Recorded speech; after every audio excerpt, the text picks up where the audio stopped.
Welcome to the Feel Your Best Formula podcast. Are you over 40 and tired of struggling with your weight, dieting, and constantly feeling like you're starting over with nutrition and fitness?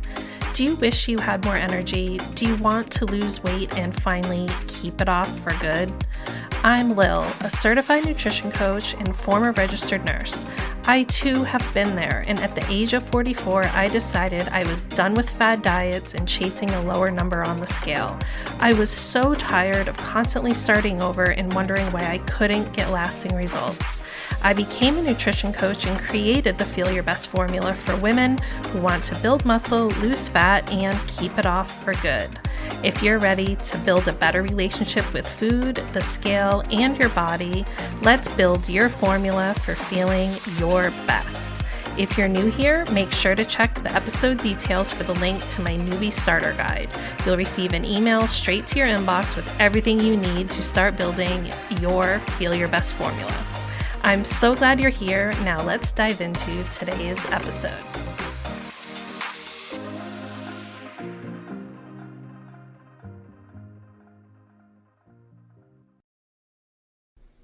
Hello, happy Monday. This is Lil on the Feel Your Best Formula podcast, and I am going to talk about the new year. It's November, and it's that time when we tend to forget that the new year is going to be upon us, and then all of a sudden after the holidays, you go to put on your pants and you go, oh my gosh, I need to do something about this. Or maybe even right now you're thinking to yourself, I really want to start some healthier habits, but you're just pushing it off, and you just want to wait until January.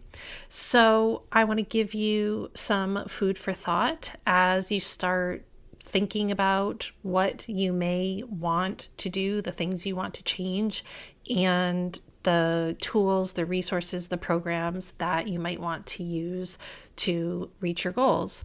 So I think it's really important to talk about the mistakes that we can make, because a lot of us have made mistakes in our health and wellness journey, myself included. I have made so many mistakes, and I thought, why not share with you 7 mistakes that I don't want you to make in January when you decide that you're going to start dialing in those healthy habits and start making some change. So first of all, before we dive in, today, when this episode is being aired, it's exactly 1 year since I broke my ankle, and I finally went to physical therapy. And you're going to say to yourself, oh my gosh, why did you only go to physical therapy a year after? Well, this is my mistake, and I want to share it with you so that you don't do the same thing. I just kept telling myself it was going to get better, and I would have periods of time. So actually, let me back up. If you're new here, on my very first episode, I explained I'm starting this podcast because I'm going crazy. I am sitting on the couch with this broken ankle. I had broken basically 3 bones, my heel bone, and then 2 of those foot bones, the long foot bones that come off your ankle.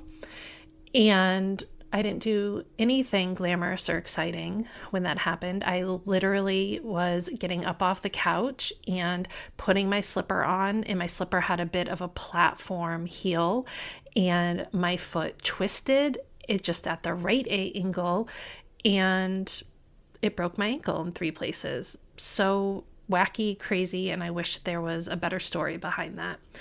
But what happened was, of course, I ended up in a boot and supposed to be on rest, which, as a mom is next to impossible. But I'm thankful for it, because that is when I finally decided to start the podcast, and it started this whole new chapter in my life for me. But what was going on with my ankle was, even though the bone healed really, really quickly, by the time I had, I think, my 4 or 5 week follow-up x-ray, because what they do is they x-ray you every few weeks just to make sure that it's healing correctly. And they said, yeah, the bones look great. but I was still having a lot of pain. So they said, it's a soft tissue damage. It's the ligaments, the tendons, whatnot. But it'll get better with time, better with rest. That stuff takes longer to heal than the actual bones. And it got a little bit better. And then I had a period of time when we went to Florida, and the way back got totally messed up with our flights. And we decided just to drive back home to Massachusetts from Florida. And so it was an 18-hour car ride. And that meant I had to rest my foot for that entire time. And that really helped. And I felt a lot better for quite a bit of time. And then in June, we went to Washington, D.C. to look at colleges for my son. And I was getting a lot of steps in, and my ankle was killing me because of all the activity.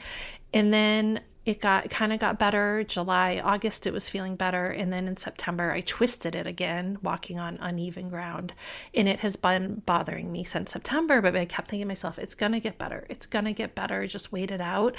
And then finally this week, I said, what am I doing? Is this what I would tell my client? I mean, just in the past month, I have referred my clients to specialists because they're having certain medical issues that need attention from an expert.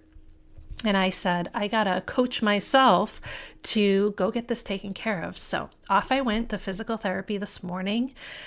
And of course, now I am just annoyed at myself that I didn't do it sooner, because come to find out, it isn't really the ankle. Yes, the ankle is where the pain is manifesting and showing up, and ultimately, it's where it's feeling the most effect, but it's actually starting almost in my hip, my upper thigh, and then my calf is a mess with knots and tension.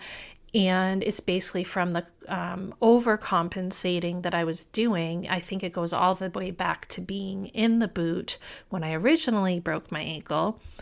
And all of this pain and irritation, honestly, at the end of the day, some days I cannot put any weight on it. It's so painful that I've been suffering. And I am someone who tends to brush aside pain.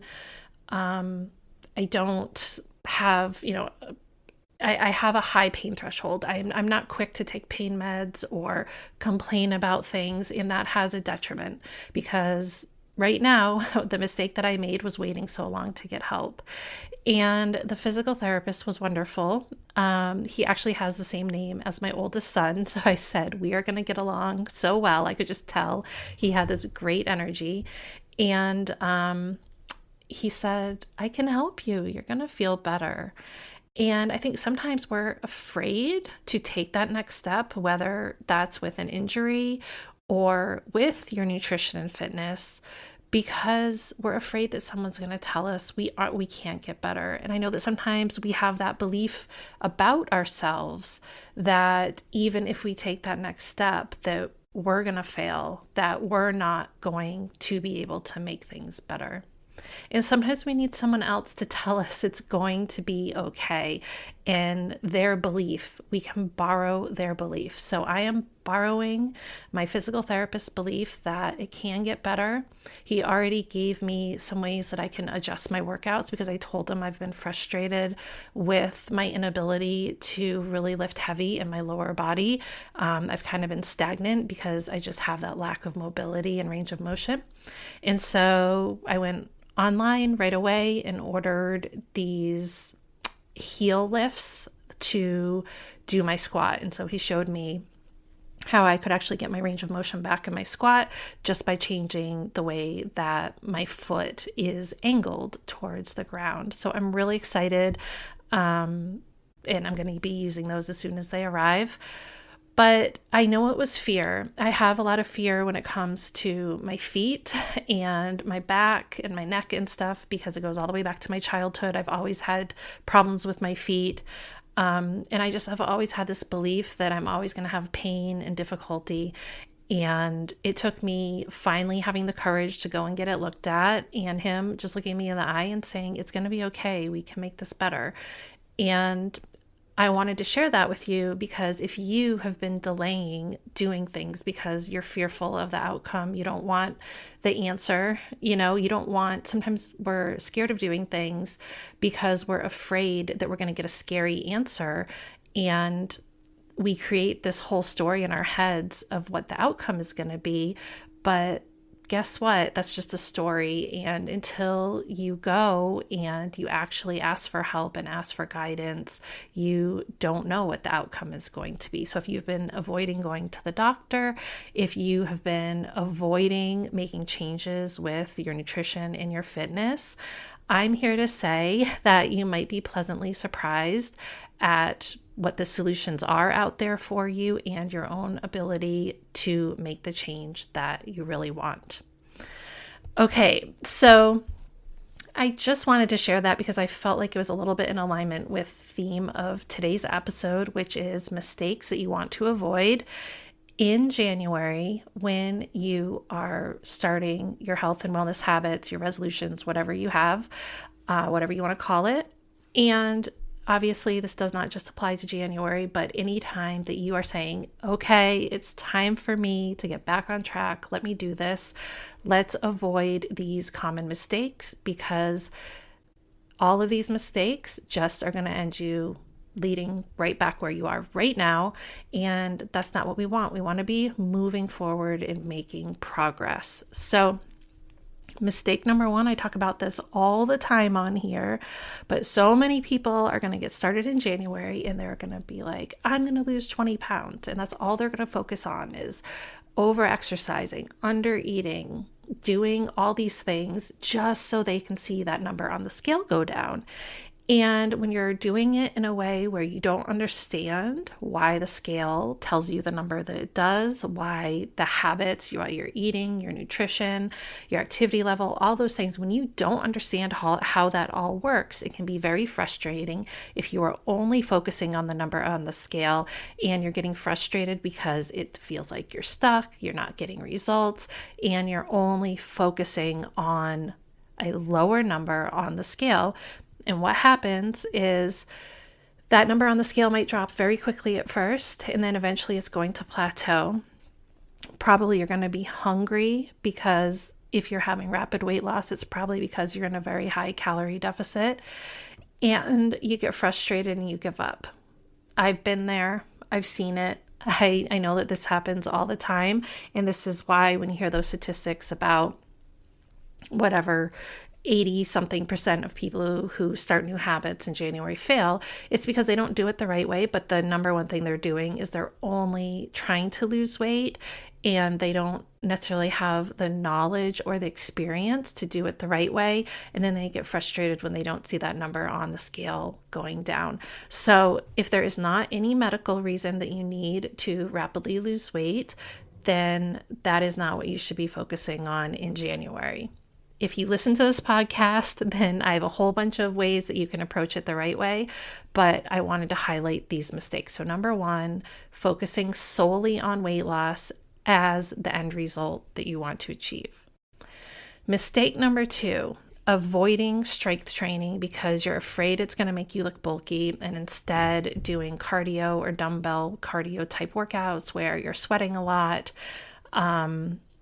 You're burning a lot of calories during the workout, but you're not doing anything to help your body become more efficient and active and increase your metabolism, which is what happens when you build muscle. So if you're avoiding strength training because, again, you don't want that bulky Arnold Schwarzenegger look, I'm here to remind you that it takes so much effort, so much food, so much programming, so much training to actually do that, especially if you're a woman. We just don't build muscle that easily. I have been doing solely strength training workouts now it's been over 2 years now. And I'm not even sure that someone would look at me and think that I lift as heavy as I lift. They probably wouldn't. So stop being afraid of strength training and pick up those weights, pick up those heavy weights, and follow a program that is going to truly help you build muscle. Mistake number three, overscheduling yourself and trying to stick to complicated plans. overscheduling yourself, what I'm talking about here are workouts. I just today got on a call with a brand new client, and we walked through what her fitness plan is going to be. And she was trying to stick to a 5-day-a-week plan. Probably, I think she said a month ago was when she had started. And this is the thing. So many of my clients have already started to do things on their own, and they reach out because they just realize, you know what, figuring this out on my own is just not working. I really want someone to have that expertise so that they can guide me. And then I give you the confidence to know, guess what? I told her it's okay. So she's not going to be working out 5 days a week. She's going to be working out 3 days a week. And we came up with an exact plan, the exact fitness program, the strength training program that she's going to follow. The fact that she's going to be doing upper body, lower body, and total body in the days of the week that she's going to do that. And she was so relieved because here she was trying to follow this program, follow the workout calendar that's 5 days a week. And her schedule just does not allow for that because she has a very demanding job and the commute and everything. So we figured it out, and she was so relieved. And also knowing that I'm telling her, yes, it's okay to work out 3 days a week. It's not like you're only working out 3 days a week. It's you're working out 3 days a week, and you're going to be able to stay consistent with it because what we're doing makes sense for your schedule. Whereas if you're overscheduling yourself and you're signing up for things that are at a sketchy time of day for you, where you have very little wiggle room or you have to get somewhere, then the chance of you being able to follow through and stay consistent with that is so slim. You want to be maximizing your ability to stay consistent and be realistic when you come up with your plan, and make sure that you're not overscheduling yourself, that you don't have conflicting things where it would just be so easy for you to not do what you plan to do. Make sure that you're optimizing, making it as simple and streamlined as possible.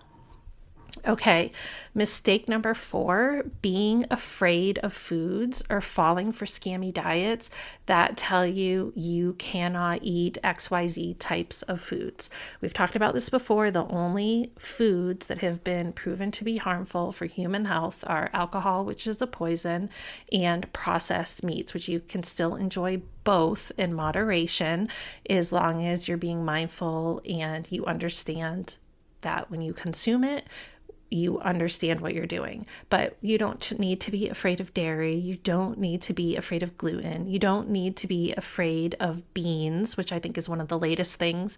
And oh my goodness, you don't need to be afraid of oatmeal. Please eat oatmeal. It's so good for you. But there's all these cuckoo, wackadoos out there trying to make you fearful of foods. So if you sign up for a diet that is making you fearful of any food, that is giving you an approved foods list and a list of foods that are not allowed, I want you to take that diet plan and put it in the trash can because it's stupid and you're not going to be able to stick to it.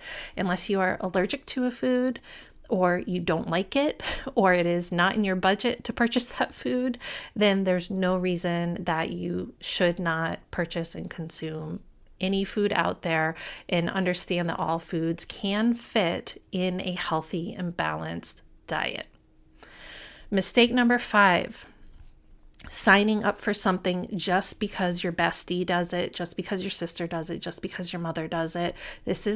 Has this ever worked in the history of time? Has it ever worked for you to sign up to do something with someone else?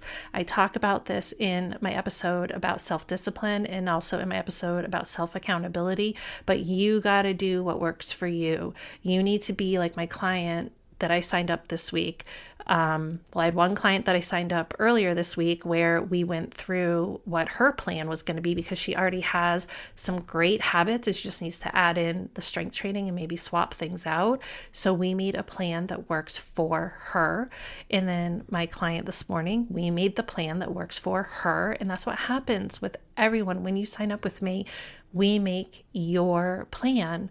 And if you're signing up just because your neighbor Susie is signing up for something, then that is not meant for you. Maybe maybe it can be helpful to do that, but I've never seen a situation where people buddy up or decide to be accountability partners and it lasts for the long term, because here's the thing, you don't have as much flexibility when you are committed to someone else. And having flexibility is the key to consistency.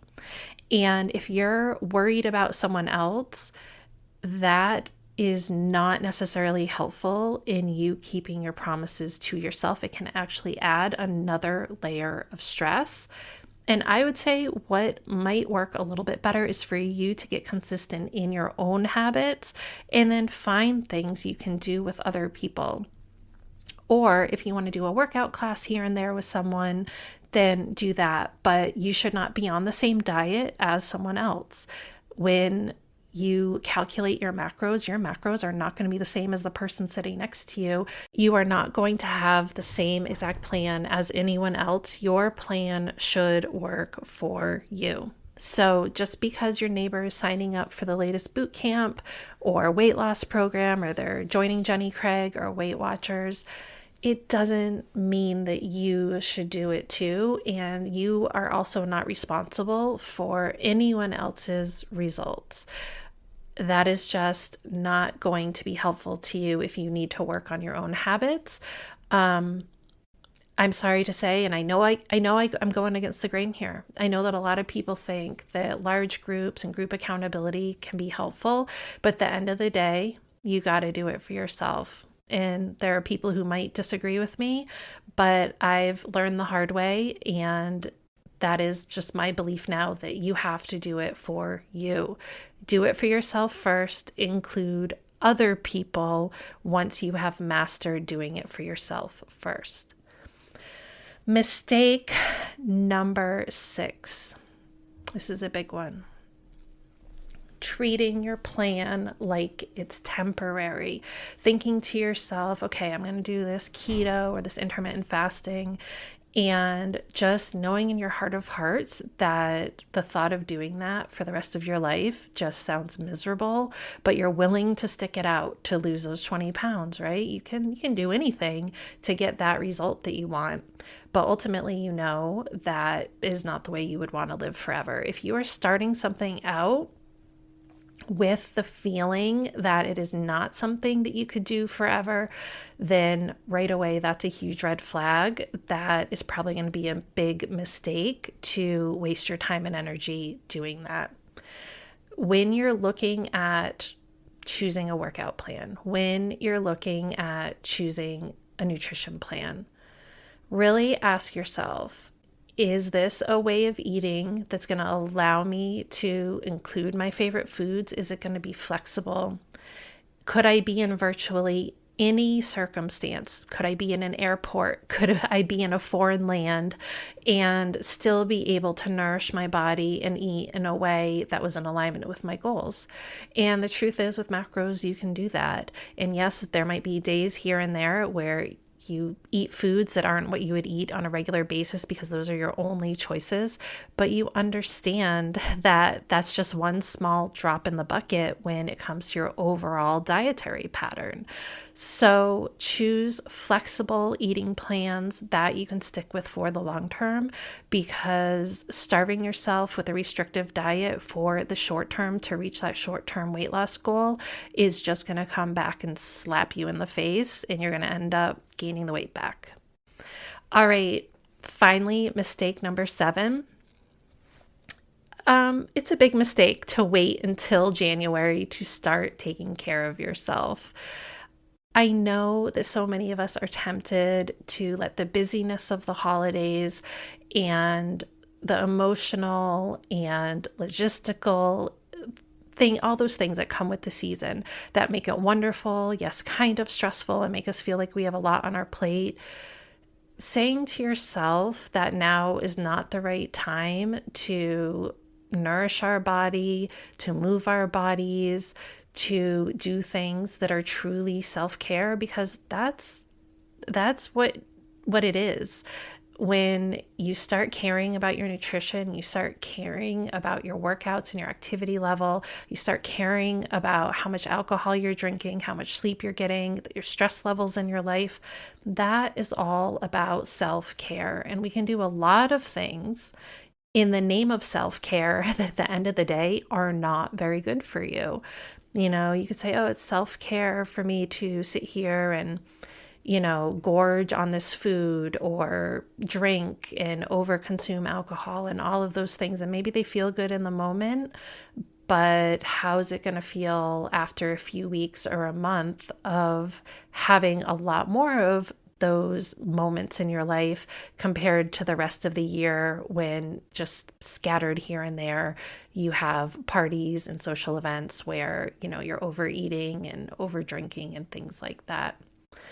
What really can make the holidays really enjoyable is just to learn how to eat in maintenance. And I was actually kind of surprised that I've had so many new clients just in the past few weeks because they are curious about eating in maintenance and actually feeling good about enjoying the foods and the drinks that they love during the holidays, and then preparing for January and having that maintenance under their belt to really take things a step further in January when it can be really easy to dial in those habits.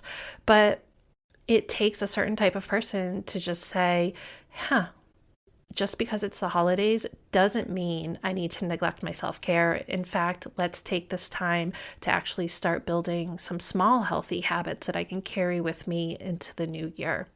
So just because January is around the corner, there is a lot that can happen in the next 2 months. What happens to the average American is a lot of people gain maybe 5, 7, 10 pounds of bloat and, just feeling lousy from all the overeating and the over drinking. But what typically happens, and the reason that so many of us gain weight over time, is that you have these clustered periods of overeating and over consuming alcohol that cause you to gain weight. And so you gain maybe 1, 2, 3 pounds this Christmas holiday season, and those pounds stay with you. And then maybe in the summer, you have more clustered overeating and over-consuming of alcohol periods where you gain another 1, 2, or 3 pounds that stick with you. And then the holidays come again, and that's how you're gaining an extra 5 pounds a year, because you have these moments where you go on vacations, you have holidays where you don't think about the extra pound or 2 at the time, but over the long term, those pounds stick with you and they compound over the years, and all of a sudden you're 15, 20 pounds heavier than you were 5 years ago. So that's a really common way that many of us gain weight, and the holidays are truly a part of that process.